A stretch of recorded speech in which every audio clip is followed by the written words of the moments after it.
সবাই ভালো আছো? ভগবানের আশীর্বাদে আমিও ভালো আছি। তো আমরা সব বোনে চলে আসছি আমার বোনের বাসায়। আসলে বোনের বাসা আর বাবার বাড়ি একই কথা।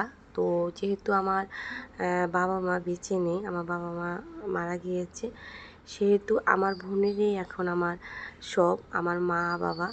তো ওরাই আমার সব। তো আমরা এখন আমার বোনের বাসায় আসছি। আর আমার বোনেরা আমার মা বাবার অপূর্ণতা কখনো মানে বুঝতেই দেয় না। ওরা সবসময় পূর্ণতাই করে রাখে।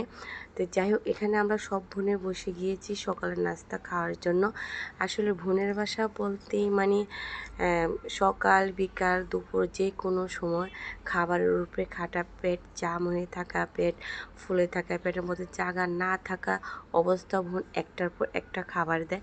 ওই যে বললাম না যে বাবার বাড়ি আর বোনের বাসা একই কথা। তো আসলে আমার এই বোনেরা আমার আছে বলেই আমার বাবা মা যে নেই সে পূর্ণতা আসলে আমার কম ফিল হয়, কারণ আমার বোনেরই আমার বাবা মার স্থানে আছে। তো যাই হোক, এখানে আমার বোনেরা আমাদের সকালে খাওয়া দাওয়া শেষ।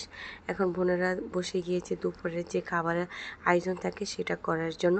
তো এখানে আমার দুই বোন বসে গিয়েছে কাটাকাটি করার জন্য, শাক কাটতেছে, কেউ চালতা কাটতেছে। আর এখানে আমার বোনও রান্না বসিয়ে দিয়েছে। এখানে আমার বোন শাক রান্না করবে, সেই জন্য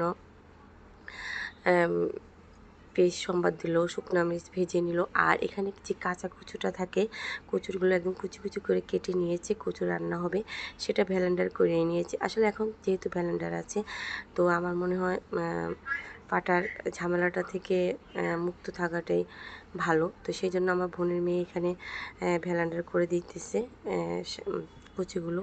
তো যাই হোক, কচু ভ্যালেন্ডার হয়ে গিয়েছে। আর এখানে আমার বোন মেয়ের মাংসগুলো বসেছে, সেগুলো ভালোভাবে নাড়াচাড়া দিয়ে দিচ্ছে। আর সাইডে যে কচুর যে ভর্তাটা ছিল সেটা ভালোভাবে একদম রান্না করে নিচ্ছে, একদম টান টান করে, শুকনো শুকনো করে ভালোভাবে রান্না করে নেবে। ভালোভাবে যদি টান টান করে রান্না না হয় তাহলে আবার নাকি গলা ধরে, গলা চুলকায়, সেজন্য একটু ভালোভাবে রান্না করে নিচ্ছে, ভালোভাবে জাল দিয়ে। তো যাই হোক, কথা বলতে বলতে আমার অলরেডি রান্না হয়ে গিয়েছে, আমাদের খাবারেরও সময় হয়ে গিয়েছে। যখন আমি ভিডিও করছিলাম তখন প্রায় 2টা, আড়াইটা 3টা বাজে।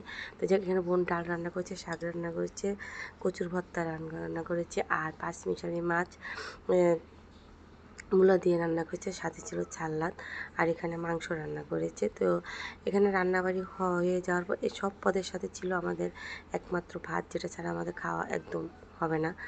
আর এখানে অলরেডি আমরা সবাই খাবার জন্য বসে গিয়েছি। আসলে আমরা সব বোনে এক জায়গায় হলে আমরা সবাই একসাথে খাওয়া দাওয়া এভাবে করতেই পছন্দ করি, সবার ভালো লাগে। একসাথে বসে আগে পরে খেতে ভালো লাগে না। তো বাচ্চাদেরকে আগে দেওয়া হয়েছে, এখন আমার মেয়েরাও বসে গিয়েছে। আসলে এত পদ রান্না করেছে, কিন্তু ওদের তো মাংস হলে আর কিছু লাগে না, মাংস শুধু খাইতেছে, আর কিছুই নাকি নেবে না। তো যাই হোক, এখন ওরা খাচ্ছে, ওদের পর আমাদের পাল্লা। টাটা।